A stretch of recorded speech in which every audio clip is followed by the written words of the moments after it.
Coucou les couturières, j'espère que vous allez bien. Je suis très contente de vous retrouver pour partager avec vous mes astuces pour réussir ces boutonnières. Alors les boutonnières, quand on est une couturière débutante, c'est un peu la bête noire. On se dit, débutante ou moins débutante d'ailleurs, hein, parce qu'en général on s'attaque aux boutonnières donc quand on a terminé, quand on a passé des heures de couture, quand on est très content de son vêtement et c'est la touche finale et on sait que la touche finale, on peut complètement la rater si on rate ses boutonnières. Donc c'est stressant.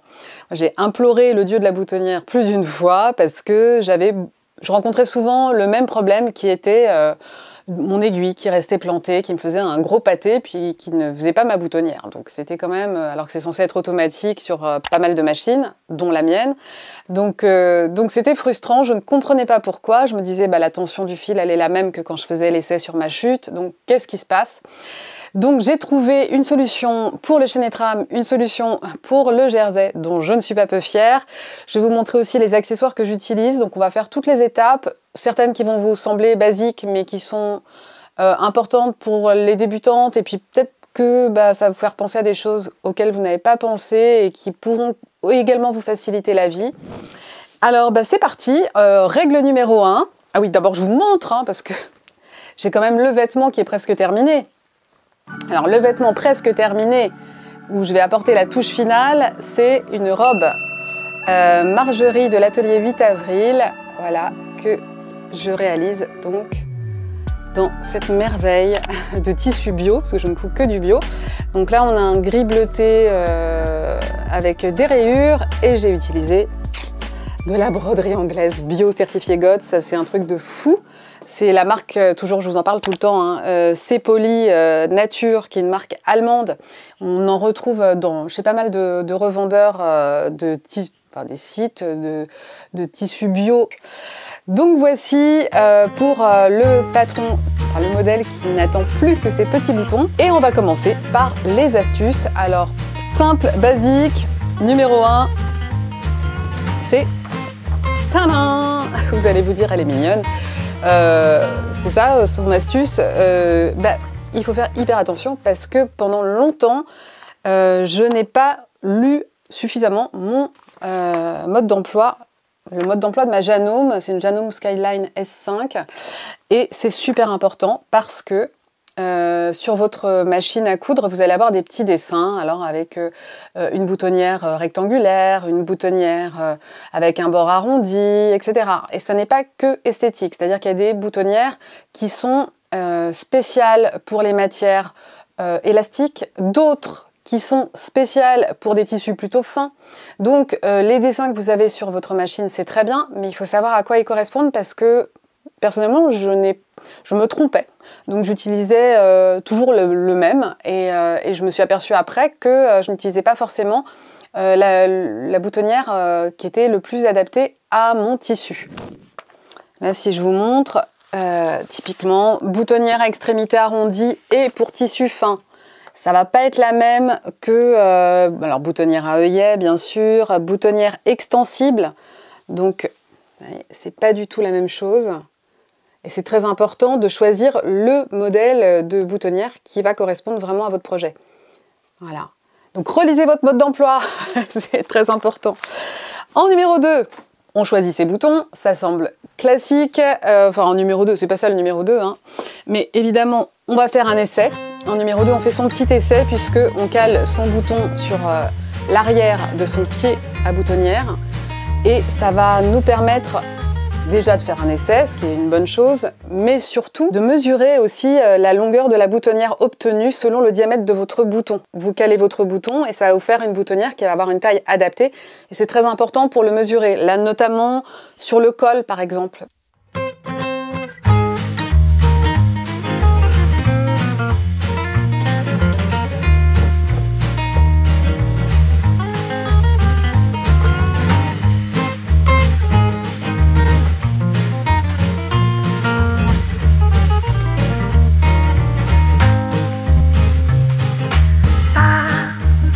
Pa pa pa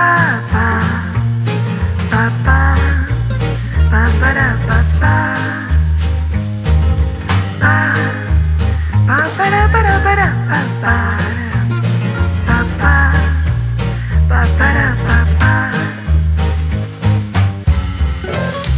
tissu, il va y avoir du papier de soie, ça pourrait être du papier de cuisson. Et parce que une boutonnière, c'est une broderie en fait, et il faut garder ça en tête.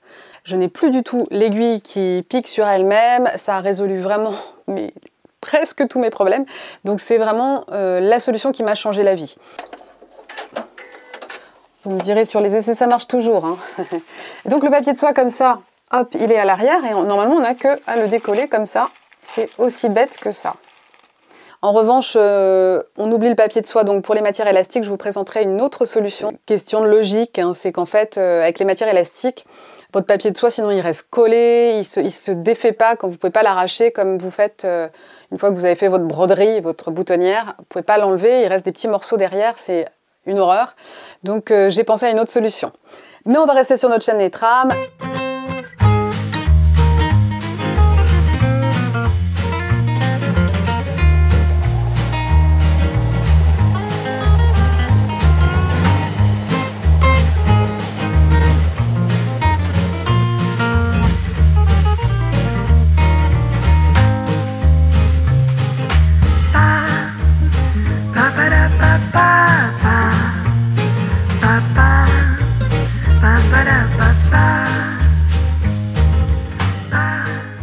Donc vous avez bien repéré le chemin qu'avait fait la machine pour faire ceci. C'est-à-dire que la machine, elle a piqué ici sur le bas de la boutonnière. Ensuite, elle est partie sur la gauche. Elle a fait un trait. Ensuite, le petit zigzag. Ensuite, elle est partie de l'autre côté. Elle a bouclé la boucle en haut. Petit zigzag. Et elle a bouclé la boucle en bas. Donc ça veut dire quoi? Ça veut dire que l'endroit où on pique, on fait bien attention qu'après, ça part vers l'arrière.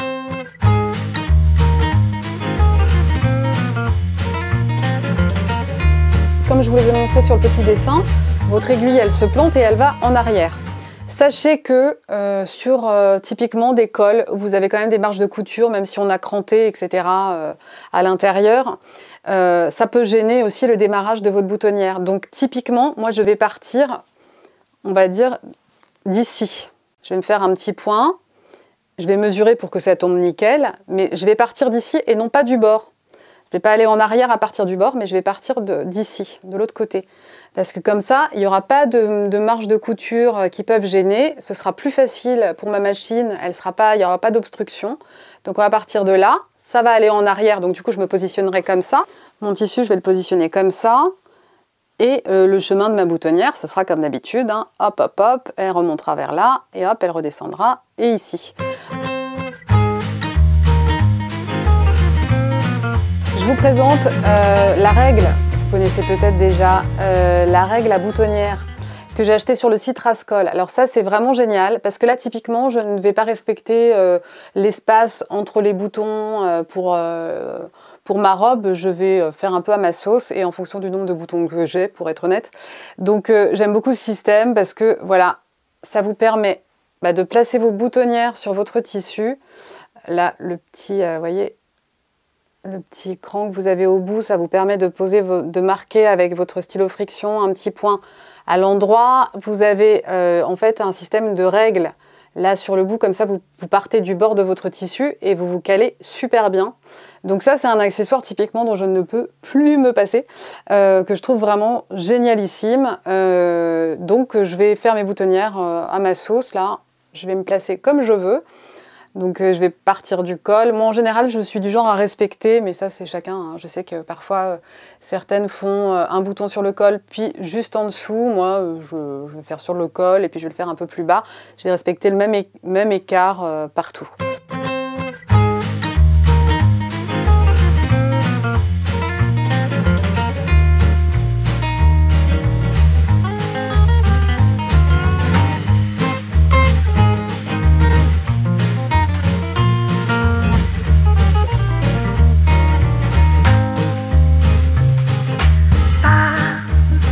Ba ba ba ba ba ba.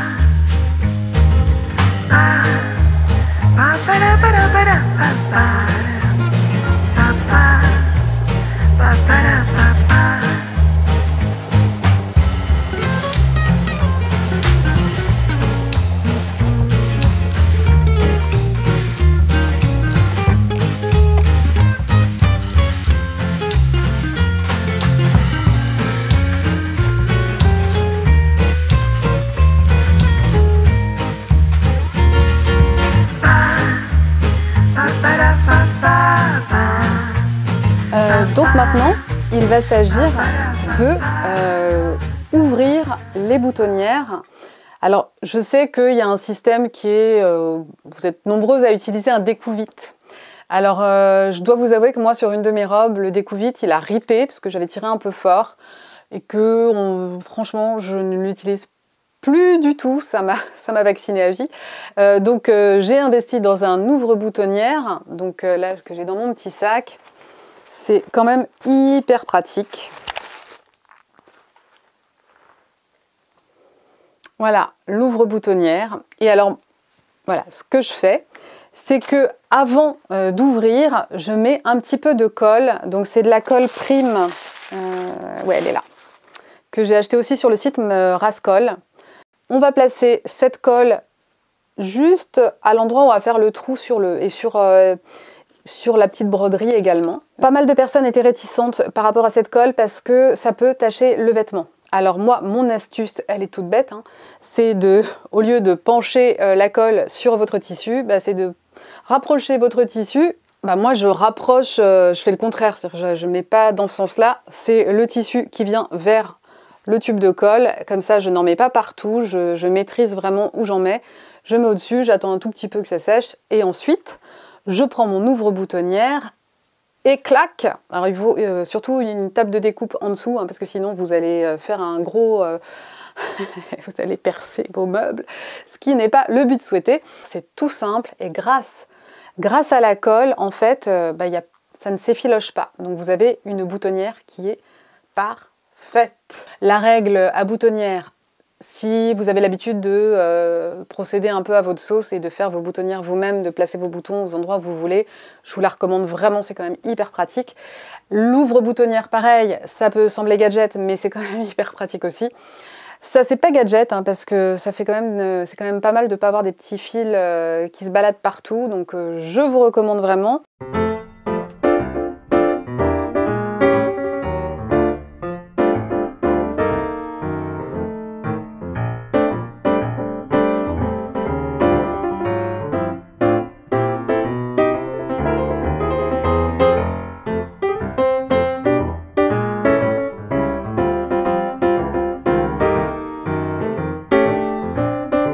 Et enfin, je vais vous montrer, je suis trop fière, pour les matières élastiquées, mon astuce. Donc, parce que j'ai fait l'erreur, hein, j'ai mis du papier de soie sous, c'était un velours un peu élastique. Et évidemment, j'ai arraché, enfin quand j'ai voulu enlever le papier de soie derrière, bah, il restait des petits bouts qui étaient coincés dans la broderie sur l'envers. Donc c'était vraiment pas ce que je voulais. Donc je me suis dit, mince, comment je fais pour les boutonnières du jersey, des matières élastiques Et je me suis dit, Vanessa, réfléchis, c'est une broderie. Qu'est-ce qu'on utilise en broderie? Je ne fais pas de broderie, mais j'ai vu sur Instagram, je voyais que les personnes brodaient et après passaient sous l'eau. Donc c'est une sorte de, j'imagine, de thermocollant. Donc je suis allée chez Mondial Tissu et je leur ai dit, mais est-ce que vous auriez du thermocollant qui en fait se fond avec l'eau en fait, donc est soluble. Donc typiquement, le voilà, j'en ai pour 1000 ans. Hein. Je sais plus, j'ai dû prendre un, ouais, je sais plus, j'en ai pour 1000 ans. Donc je vais prendre par petits bouts à chaque fois. Hein. J'ai pas besoin de Vous avez vu, hein, donc je vais placer exactement comme je faisais avec le... Je vais faire exactement comme ce que je faisais avec le papier de soie, c'est-à-dire que je vais placer entre mon tissu et ma machine, exactement de la même façon. Ça va permettre de stabiliser le tissu pendant la couture, donc exactement pareil que le papier de soie le fait pour le chêne et trame. Et ensuite, tadam, la magie va opérer.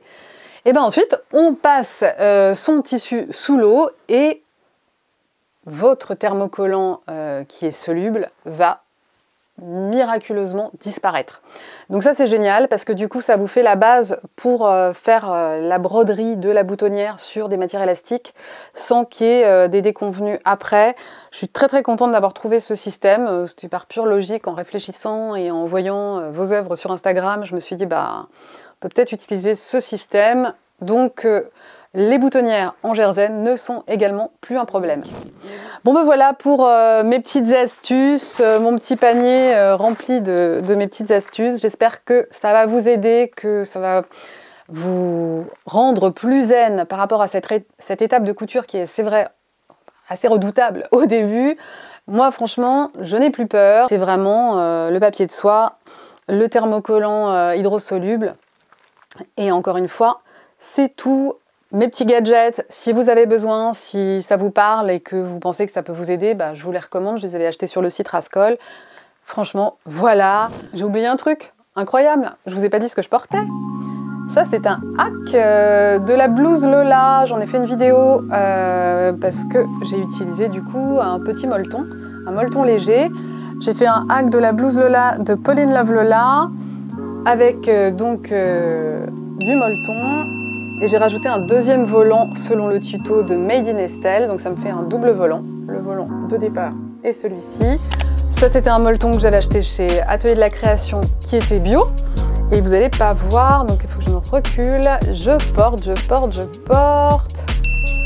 ma jupe Belize de Pretty Mercerie dans un voile de coton C'est Poli que j'ai acheté chez Filetic. Voilà pour la tenue du jour. J'ai quand même oublié le principal. Bye bye! Salut le dieu de la boutonnière, nous n'avons plus besoin de toi.